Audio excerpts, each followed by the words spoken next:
La ley Valeria ha generado muchísima polémica y controversia en México actualmente. ¿Pero es el nombre oficial de la ley o solo es el nombre mediático? Debido a todas las redes sociales, influencers y medios de comunicación que solo te dan información tergiversada, malinterpretada, exagerada, amarillista, porque hoy en día si no generas polémica, no vendes. Pero cuando la información se convierte en espectáculo y cuando el ruido es más fuerte que los hechos, entender lo que realmente pasó se vuelve más difícil y la verdad suele quedarse fuera del escenario. Y en este video te invito a que reflexionemos juntos, a que nos informemos, a que generemos un pensamiento crítico antes de tomar una postura. Y también te voy a contar una experiencia que yo viví de la violencia que vivimos hoy en día en México. Sin embargo, nunca pensé contar esta historia. Pero estoy harto de vivir en un país de mierda. Y no me malentiendan, amo México, pero repudio la violencia que vivimos en mi país. Pero antes me gustaría que juntos leyéramos la ley Valeria para ver qué es lo que dice de una fuente oficial. En la descripción de este video te dejo el link a la Gaceta de Diputados, donde puedes encontrar varias reformas. Te recomiendo también que leas estas otras reformas, pero la que nos compete es esta. Ok, para empezar quiero señalar el punto de que en ningún lado existe el nombre de Ley Valeria. O sea que esta ley no solo protege a las mujeres, sino que también protege a cualquier persona que sea víctima del acecho. Vamos a leer. Que reforma y adiciona diversas disposiciones del Código Penal Federal a fin de tipificar el delito de acecho. A cargo de la diputada Ana Isabel González González. Ok, entonces el nombre sería Reforma al Código Penal Federal a fin de tipificar el delito de acecho. Ese podría ser el nombre jurídico, pero en palabras más comunes y en cortas palabras, Ley contra el acecho. Ese podría ser un mejor nombre que Ley Valeria, ¿sabes? La que suscribe Ana Isabel González González, integrante del grupo Parlamento del Partido Revolucionario Institucional en la 66 legislatura del Congreso de la Unión, con fundamento en lo dispuesto en los artículos 71 fracción 2 y 78 fracción 3 de la Constitución Política de los Estados Unidos Mexicanos, así como 6 numeral 1 fracción 1, 77 numeral 1 y 78 del reglamento de la Cámara de Diputados. Somete a consideración de esta soberanía la presente iniciativa con el proyecto de decreto por el que se reforman y adicionan los artículos 267 y 325 del Código Penal Federal al tenor de lo siguiente. Mucho texto para decir que se va a adjuntar la ley contra el acecho. De acuerdo con la Real Academia Española, acecho es observar y mirar a escondidas y con cuidado. Según la Oficina para la Salud de la Mujer en Estados Unidos, el acecho es el contacto repetido de una persona que te hace sentir acosada con miedo repetidamente. Conforme a la Oficina de las Naciones Unidas contra la Droga y el Delito, el acecho implica una serie de comportamientos durante un periodo de tiempo con el objetivo de alarmar, intimidar, acosar o asustar a la víctima, su familia, parejas o amigos.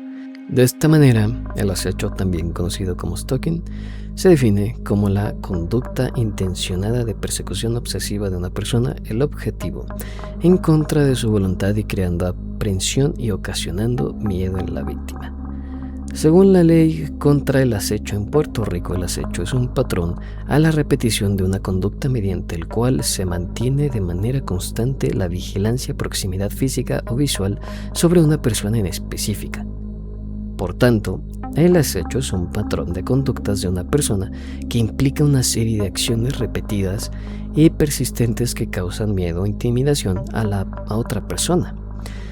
Aquí voy a hacer una pequeña pausa. La clave en todo esto está: una persona le hace a otra persona.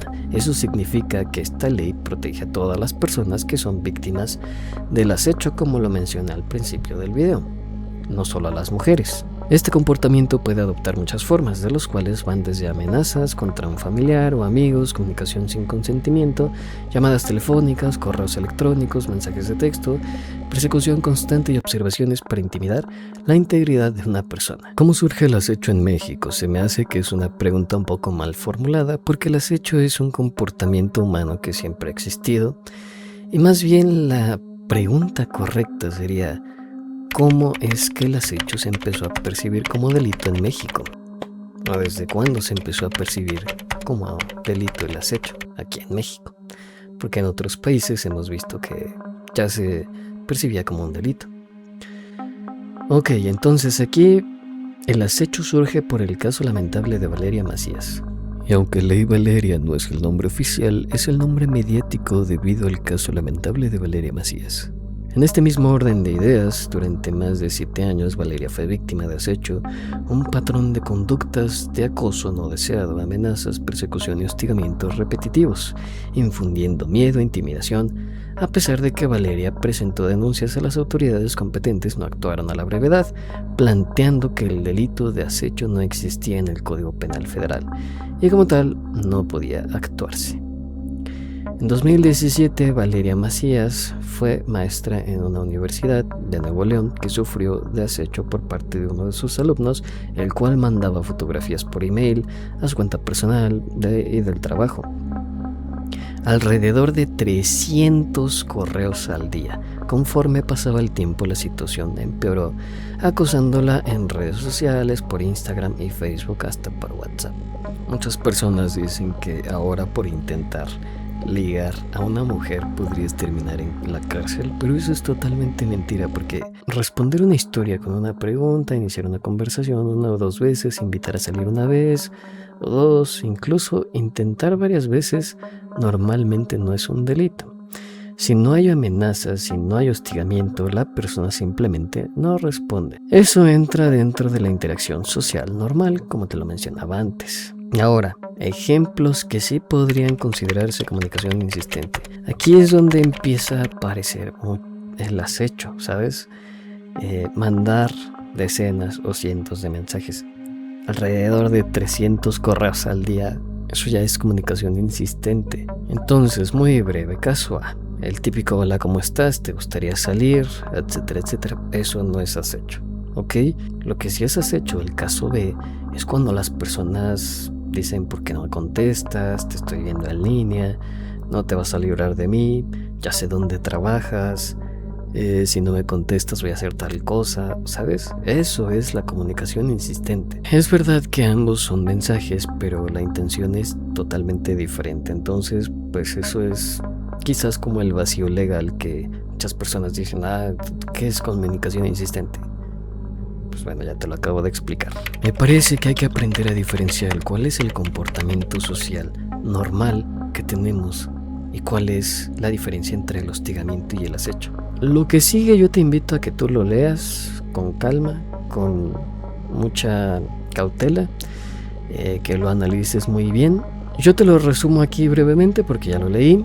Lo que nos dice básicamente es que la mayoría de víctimas son mujeres. Nos dicen los porcentajes de víctimas mujeres que han sufrido más allá del acecho, ¿sabes? O sea que el acecho fue el inicio de un crimen mayor. Entonces, pues esto es básicamente lo que dice aquí. Pero vamos a leer tal cual lo que dice la reforma. Artículo 267. Quien cometa el delito de acecho sin el consentimiento de la víctima, ya sea por medio de un tercero, observe, vigile, acose, amenace, aterrorice, intimide o mantenga comunicación insistente con otra persona, ya sea de forma presencial o mediante cualquier dispositivo, plataformas, tecnologías digitales, se le impondrá una pena de 3 meses a 2 años de prisión. Si el acecho ocurre en menores de edad, se le impondrá de 4 a 5 años. Vale, entonces esto es la ley contra el acecho. Y aquí la clave está con otra persona, de la víctima. Estas son palabras clave. ¿Por qué? Porque no dice que un hombre a una mujer. Así que el delito puede ser de una mujer a un hombre, de un hombre a una mujer. Si tú sufres de acecho, de acoso, de hostigamiento, de amenazas, que tú te sientas así intimidado, con miedo, como lo estamos leyendo, pues entonces tú puedes ir y presentar una denuncia por el delito de acecho. Así que siempre te recomiendo que tú entres a leer los sitios oficiales. Ya sé que de pronto tienen lenguaje ahí confuso, que no es muy claro, no es muy preciso como esto de aquí. Pues la neta, si no estudiaste leyes es muy difícil que lo puedas traducir a un lenguaje común. Entonces lo que yo te digo es que pues utiliza la inteligencia artificial para que te lo explique de forma con palabras comunes que tú puedas entender y sea más fácil para ti. De todas formas, Pues yo te invito a abrir el diálogo, te invito a abrir el debate sobre saber qué opinas, qué piensas, pero desde tu propio criterio, desde lo que leíste, desde lo que investigaste. Y me gustaría concluir con lo siguiente: mientras tú no cometas un delito, no tienes de nada de qué preocuparte. Bueno, para empezar a crear la reflexión y el pensamiento crítico, necesitamos partir de la situación actual que enfrentamos hoy en México. Estamos ante una ola de violencia que jamás habíamos experimentado y además de todo hemos normalizado muchísimo la violencia que vivimos día a día. Entonces, si en México no estuviéramos viviendo esta situación de violencia, no habría la necesidad de generar este tipo de leyes o de crear este tipo de leyes. Y el problema en sí no es la ley, sino la ejecución de la misma. Porque muchas veces el sistema no funciona, el sistema es corrupto y muchas veces deja a los criminales impunes y otras veces deja a inocentes sentenciados. Y entonces ahí es donde nosotros como sociedad debemos buscar el que se haga justicia, porque la justicia, déjame decirte que no tiene género, la justicia tiene principios. Y los principios solo funcionan cuando se aplican igual para todos. Y en vez de estar en una lucha de hombres contra mujeres, deberíamos de abrir el diálogo y el debate para poder coexistir y para poder ver que la justicia se aplique de forma correcta, porque es muchísimo más fácil señalar con el dedo y apuntar y buscar culpables que abrir el debate, pero no el debate eterno de ver quién tiene la razón absoluta, sino un debate para poder conciliar un punto en común y poder coexistir y prosperar a un mejor futuro, a una mejor sociedad, a un mejor país. Eso es lo que nosotros deberíamos de estar enfocándonos y no ver quién tiene la razón y no estar generando polémica. Y sí, sé que puede sonar muy utópico, muy perfecto, pero si de verdad queremos dejar la violencia que estamos viviendo en México, necesitamos progresar como sociedad. Y te invito a que dejes de consumir a estos influencers o a los medios de comunicación que solo te manipulan, te hacen enojar, te hacen sentir frustrado, te hacen sentir miedo para aprovecharse de ti, de tus temores y manipularte y hacer que tomes una postura desde el rencor y el resentimiento. Entonces te invito a que seamos más inteligentes para poder progresar como sociedad. Y bueno, ahora sí voy a contarte la experiencia que yo viví hace un par de años y el por qué pienso que este tipo de leyes sí pueden ayudar a las víctimas. El problema, como te digo, es el sistema que está corrupto y no funciona. Pero bueno, un día yo me encontraba regresando de la universidad. Estaba caminando saliendo del metro y como a 2 calles se me acercó una persona y me agarró del brazo. Yo me saqué de pedo y dije, ¿qué pasó? Me quité los audífonos, volteé y era una chica que estaba asustada y me dijo que la estaban persiguiendo, que la ayudara. Yo aquí abro un paréntesis porque muchas veces ha habido situaciones en México debido a la violencia, que se acercan personas así que dicen que están en peligro, pero te llevan al oscurito y te roban, te emboscan. Entonces, pues mi consejo es que no dejes de caminar. Si llegan y te agarran, te piden ayuda, tú sigue caminando, no dejes de caminar. Y precisamente eso fue lo que hice. Yo pues escuché, me están persiguiendo, seguí caminando, le dije pues hay que caminar más rápido. Dimos la vuelta a la calle y como por ahí en medio estaba una iglesia, estaba abierta y estaba en misa.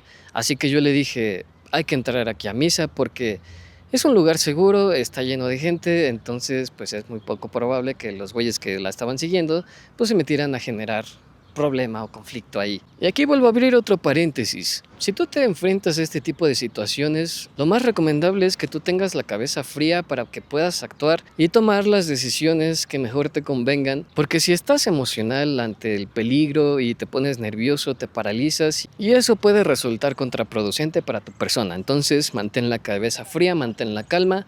Si no, de otra forma no vas a poder ayudar ni ayudarte a ti. Y bueno, entonces ya que estamos ahí más tranquilos, más calmados, le pedí el contexto, le pregunté qué había sucedido. Y ella me contó que todos los días espera fuera del metro a su mamá para regresar juntas a casa. Y me dijo que había recibido un mensaje de su mamá que pues iba a tardar por el tráfico, entonces pues estaba ahí en el celular cuando de repente se le acercaron 2 güeyes de traje con cubrebocas, uno calvo, y le empezaron a decir que su mamá no iba a llegar, que la acompañaran, que tenían que ir a otro lugar, que estaba en problemas su mamá, etcétera, etcétera. Entonces, pues la chica se empezó a espantar y les dijo que no, que ella pues estaba bien ahí, que muchas gracias, y los tipos empezaron muy insistentes y pues dijo que la intentaron agarrar, entonces ella se espantó, los empujó y se echó a correr. Cuando se echó a correr, pues dice que ya me vio a mí y me pidió ayuda. Y ya, bueno, pues ahí ya terminamos en la iglesia. Yo le pregunté que si tenía algún tipo de enemigo o cosas así. Empecé a cuestionarla. Y luego, pues yo me empecé a cuestionar a mí mismo, me hice muchísimas preguntas, muchísimas cosas pasaron en mi cabeza. La verdad es que cuando experimentas este tipo de situaciones, todo sucede muy rápido. Yo me empecé a cuestionar si estos tipos no nos habían seguido, si no nos habían visto que entramos a la iglesia, porque pues, la neta no volteé, no reaccioné tan rápido, solo mi instinto me dijo que tenía que entrar a la iglesia porque allí había personas y podíamos estar a salvo y seguros. Entonces yo le dije, ok, quédate aquí sentada, yo voy a fingir como que hablo por celular y voy a fijarme si hay alguno de estas personas entre las personas que estaban en la iglesia, pues escuchando misa y ya, ¿no? Pues yo salí mientras caminaba fingiendo que estaba hablando por teléfono, empecé a observar a las personas que estaban allí en misa y la verdad es que no vi a ningún tipo con traje o a tipos con traje y con cubrebocas, ya nadie traía cubrebocas. Llegué a la entrada de la iglesia y estaba así fingiendo que hablaba por teléfono cuando de repente vi a dos güeyes que coincidían con la descripción que me dio la chica y aparte estaban recargados en una camioneta negra. Entonces, en esos momentos yo la neta sentí miedo, sentí pánico. Dije, güey, ¿qué es lo que voy a hacer? Le llamo a la policía, espero aquí en misa. Me quedé ahí como un poco choqueado. Y en esos momentos en los que yo me estaba cuestionando qué es lo que podía hacer, empecé a pensar en todas las mujeres importantes que están en mi vida, personas importantes que yo espero y ojalá deseo que nunca experimenten este tipo de situaciones, pero si llegan a experimentarlas, que existan personas a su alrededor que sean bondadosas y las auxilien. Y eso pues hizo que mi instinto quisiera ayudar a esta chica para que no corriera más peligro. Entonces regresé, me senté con ella, le dije, oye, pues mira, dile a tu mamá, mándale un mensaje que estás aquí en la iglesia, que estás refugiada aquí, que estás bien, pero pues avísale para que no te esté buscando allá en el metro y que te venga a buscar acá en la iglesia. El tiempo pasó, la misa seguía, nosotros pues nada más estábamos ahí sentados, yo estaba analizando la situación, estábamos callados, pues en eso sonó el celular de la chica, era su mamá que ya estaba fuera de la iglesia. Al salir yo dije, no, donde estén estos güeyes y vamos a tener que llamarle a la policía sí o sí. Pero la verdad es que yo tenía miedo de llamarle a la policía por consecuencias negativas, porque muchas veces la policía en vez de ayudar, pues perjudica más. Y muchas veces los criminales toman venganza por haber llamado a la policía, entonces pues, tenía miedo de esa situación.